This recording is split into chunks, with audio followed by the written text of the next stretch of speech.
Magandang araw sa inyo mga tets. Ang ikukwento ko sa inyo ay gaano kalalim ang Yamashita Treasure Deposit. Itong ikukwento ko sa inyo, ito lamang ay medium deposit to giveaway treasure. Okay? So mga tets, ako muna ay magpasalamat sa nag-subscribe sa aking channel. Tayo ay 200 subscriber na. And then kung ikaw ay bago pa lang sa aking channel mga tets, maaari bang makahingi ng suporta sa iyo? Paki-click lang po sa subscribe. And then paki-click na rin sa notification bell para lagi kang updated sa mga bagong upload mga tets.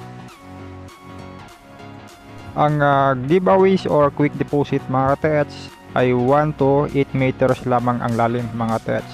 Pero depende yan sa lugar mga tets. Kung yung lugar ninyo ay maraming bato, hindi yan naabot ng 8 meters mga tets. Mababaw lang yung pagkakabaon. Nasa 5 meters lamang yung pagkakabaon yan or ang lalim mga tets.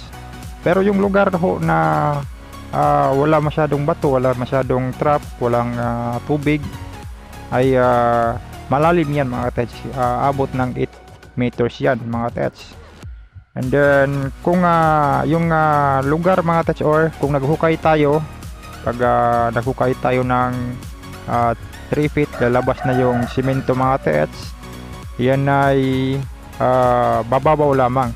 Or kung dumaan tayo sa matigas na layer mga tets, yan ay mababaw lamang.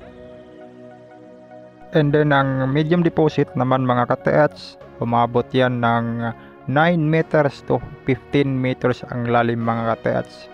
Kung ang Yamashita Treasure ay nakuha natin sa 10 meters ang lalim, medium deposit na yan, hindi na yan quick deposit mga ka-tets. 9 to 15 meters lamang ang lalim yan pag medium deposit mga ka-tets. So pag umabot na po ng 16 meters to 17 meters bago natin makuha yung deposito, yan ay big deposit or tinatawag na big load mga ka-tets. Yan lang muna yung pag-uusapan natin ngayon. Maraming salamat sa panonood. Patuloy lang tayo sa pag-explore mga ka-tets. Makahit